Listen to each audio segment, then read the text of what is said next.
పల్నాడులో జరిగిన జంట హత్య కేసుకు సంబంధించి పిన్నిల్ రామకృష్ణారెడ్డి బ్రదర్స్కి అయితే సుప్రీంకోర్టులో అయితే బెయిల్ ఇచ్చింది. అది వచ్చి కూడా చాలా రోజులైపోయింది.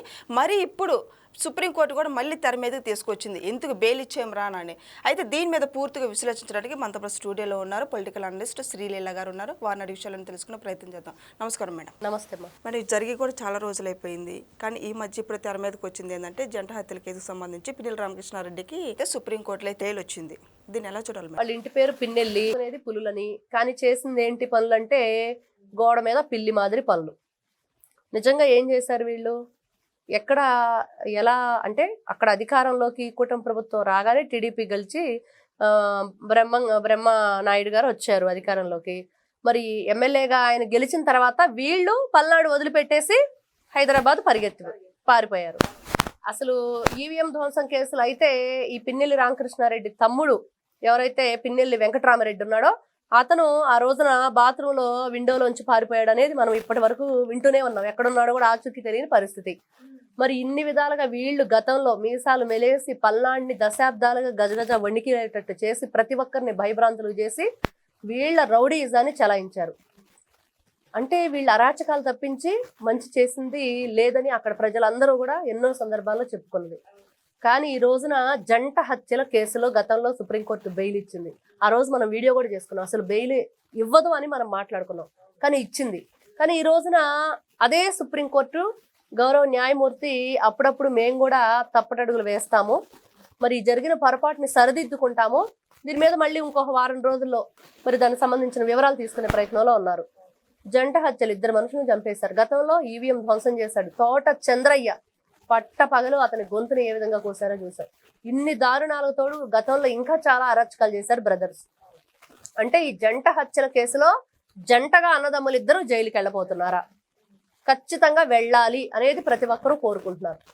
వీళ్ళు పాపాల పెద్దిరెడ్డిలాగా వీళ్ళు ఒక మారీచు సుబాహుల్లాగా చాలా అరాచకాలు చేశారు, చాలా అన్యాయాలు చేశారు. చాలా ఆ రోజు చూసాం, ఈవీఎం ధ్వంసం చేస్తుందే కాక నీచాతినీచంగా భయంకరమైన అబ్యూజింగ్ వర్డ్స్ యూజ్ చేస్తూ నడి రోడ్డు మీద మహిళలతో చాలా అసభ్యంగా ప్రవర్తిస్తూ పిన్నెల్లి రామకృష్ణారెడ్డి నడుస్తూ వెళ్ళింది. మనం వీడియోలో పబ్లిక్ గా చూసాం. మరి ఇంత ఘోరంగా వాళ్ళు చేసిన తీరుకి పనికి ఎందుకు వాళ్ళని క్షమించాలి? మనిషి ప్రాణం అంటే వీళ్ళు అసలు జగన్మోహన్ రెడ్డిని ప్రజలందరూ జలగలాగా రక్తం పీల్చాడంటే వీళ్ళు పిన్నెల్లి నల్లిలాగా రక్తం పీల్చాడు మనుషులది. అంతే ఉంది. అంత దారుణంగా వాళ్ళ గొంతు కోసేసి అంటే ప్రజల ప్రాణాలు తీయటం అంత ఈజీగా ఉంది వాళ్ళకి. వీళ్ళు వైఎస్ఆర్సీపీ పార్టీ వాళ్ళందరూ ఇలానే ఉంటారా?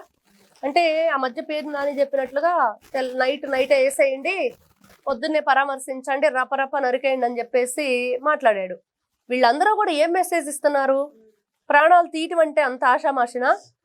మరి ప్రజల ప్రాణాలు కాపాడాలి, వాళ్ళ ఆస్తులను కాపాడాలి, వాళ్ళకు మనం భరోసాగా ఉండాలి, ప్రజా ప్రతినిధులుగా ఉన్నామన్న విషయం మర్చిపోయి వాళ్ళ ప్రాణాలు తీసేసి వాళ్ళ ఆస్తులను కూడా వీళ్ళు స్వాధీనం చేసుకొని భూ కబ్జాలు చేసేసి వైఎస్ఆర్సీపీ పార్టీ అధికారంలో ఉన్నప్పటి నుంచి మనం చూసాం 2019 నుంచి 24 వరకు రాష్ట్ర వ్యాప్తంగా ఎన్ని అన్యాయాలు, అక్రమాలు, ఇవన్నీ ఎంతమంది ఆక్రందనలు వింటూ వచ్చాము.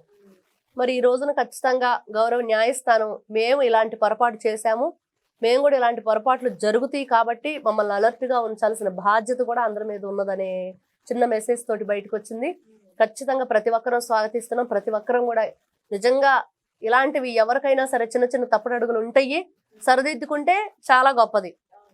ఆ గౌరవాన్ని నిలబెట్టుకుంటూ ప్రజలు కూడా ఆ గౌరవాన్ని ఇస్తూ గౌరవ న్యాయస్థానాలను అందరూ ఏం కోరుకుంటున్నారంటే దయచేసి ఆ సిస్టమ్ అనేది మార్చండి, దయచేసి ఇట్లాంటి వ్యక్తుల్ని బయట తిరగనివ్వకండి. ఈ రోజున వేల మంది ప్రాణాలు పోగొట్టుకున్న మద్యం కుంభకోణం కానివ్వండి, ఎంతో మంది ప్రాణాలు వాళ్ళ ఆరోగ్యాలు చెడిపోయి లోపల ఉన్న అవయవాలన్నీ పాడైపోయి బెడ్ రిడెన్గా ఉండి వాళ్ళ పరిస్థితి ఏంటి, ఆ కుటుంబ సభ్యుల పరిస్థితి ఏంటి? దయించి అవన్నీ కూడా దృష్టిలో ఉంచుకొని ప్రజలను రక్షించే వాళ్ళు ప్రజాప్రతినిధులుగా ఉండాలి కానీ భక్షించే వాళ్ళు కాదు అనేది మెసేజ్ ఇవ్వాలి. అదొక న్యాయస్థానానికే చెందిద్ది. ఎవ్వరూ కూడా దాన్ని మార్చలేరు. కేవలం వాళ్ళు ఇచ్చే తీర్పు మీదే ప్రజల జీవితాలు ఆధారపడి ఉంటాయి. కాబట్టి ఈ పిన్నెల్లి రామకృష్ణారెడ్డి లాంటి వాళ్ళని వదలకూడదు అని ప్రజలందరూ కోరుకుంటున్నారు. మరి మేడం ఈ కుటుంబానికి బాధ్యత ఏంది మేడం? అయితే ఇప్పుడు చనిపోయిన వాళ్ళకి అసలు బాధ్యత కాదు, వీళ్ళు తప్పించుకున్నారు. చక్కగా ముందస్తు బెయిల్కి అప్లై చేశారు, కోర్టు కూడా ఆ రోజున ఇచ్చింది. మరి ఈ రోజున వీళ్ళని అరెస్ట్ చేయాలి. మరి దానికి ఆ బాధిత కుటుంబాలకి ఏంటి, వాళ్ళ నష్టపరిహారం ఏంటి, ఆ రోజున ఏం జరిగింది? ఆ స్కార్పియో వ్యాన్తో కొట్టేశారు బైక్ మీద వచ్చే వ్యక్తుల్ని, నిర్దాక్షిణంగా అక్కడ పడిపోయి ఉన్నారు. ఆ రోజు నా వీడియో చూస్తే ఆ రక్తపు మడుగులో పడి ఉన్న వాళ్ళని చూస్తుంటే ఎంత భయానకమైన సంఘటన అంటే అంత భయంకరమైన సంఘటన.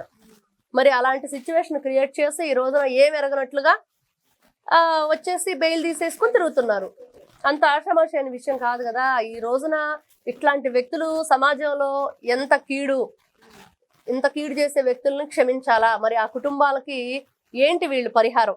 వీళ్ళకి శిక్ష ఒకటే కాదు కదా, మరి ఆ కుటుంబ పరిస్థితి ఏంటి, దాంట్లో ఉన్న పిల్లల పరిస్థితి ఏంటి, వాళ్ళను కూడా పరిగణలో తీసుకొని వాళ్ళకి ఎలాంటి హెల్ప్ చేయగలదో గౌరవ న్యాయస్థానం దాని గురించి కూడా ఆలోచించాలని అక్కడ ఉన్న వాళ్ళందరూ కోరుకుంటున్నారు. ఖచ్చితంగా ఇట్లాంటి వ్యక్తులు మరి జగన్మోహన్ రెడ్డి గారు ఎందుకు వీళ్ళని ప్రోత్సహిస్తున్నారు? ఇట్లాంటి ఆరోపణలు వచ్చినప్పుడు కూటమి ప్రభుత్వం ఈ రోజున నారా చంద్రబాబు నాయుడు గారిని టీడీపీ గవర్నమెంట్ లో చూస్తున్నాం. ఏ చిన్న ఆరోపణ జరిగినా వెంటనే సస్పెండ్ చేసేస్తున్నారు. మరి ఇప్పుడు పిన్నెల రామకృష్ణారెడ్డికి బెయిల్ వచ్చిందంటారు సుప్రీంకోర్టులో, మరి వాళ్ళకి అరెస్ట్ చేసే అవకాశం ఉందంటారు ఇప్పుడు బెయిల్ వచ్చింది. ఆ బెయిల్ ఇచ్చినందుకే సుప్రీంకోర్టు మేము తప్పుడు అడుగు చేశామని ఒప్పుకుంది. కాబట్టి ఖచ్చితంగా ఇప్పుడు దాని మీద పూర్తి విచారణ వారం రోజుల్లో స్టార్ట్ చేస్తారు. అందులో ఒక హత్య కాదు, జంట హత్యల్లో మేము బెయిల్ ఇవ్వటం ఏంటి అని తనను తానే క్వశ్చన్ చేసుకున్న పరిస్థితి. కాబట్టి ఖచ్చితంగా ఇప్పుడు వాళ్ళని ఇన్వెస్టిగేషన్ చేస్తారు, ఇంట్రాగేషన్ జరిగిద్ది, వీళ్ళని అరెస్ట్ చేయాలి, అదుపులో తీసుకొని ఏంటి అనేది పూర్తి విచారణ జరిపిన తర్వాత అసలు ఆ స్కార్పియో వ్యాన్ ఎవరిది, ఎవరు చంపమన్నారు, ఏ విధంగా ఎంతమంది దీంట్లో ఉన్నారు, ఆ రోజున అరెస్ట్ అయిన వ్యక్తులు కొంతమందే. కానీ ఇప్పుడు పిన్నెల్లి రామకృష్ణారెడ్డి, వెంకటరామరెడ్డి వీళ్ళిద్దరు అరాచకాలు అన్ని ఇన్ని కాదు, ఇదొక్కటే అంటే కాదు, చాలా ఉన్నాయి. వీటన్నిటితో పాటుగా ఈ రోజున ఇద్దరు మనుషుల్ని ప్రాణాలతో లేకుండా చేసినప్పుడు ఆ ఫ్యామిలీ పరిస్థితి ఏంటిది అన్ని ఆలోచించుకోవాలి. ఖచ్చితంగా వీళ్ళకైతే శిక్ష పడి తీరాలని ప్రతి ఒక్కరైతే కోరుకుంటున్నారు.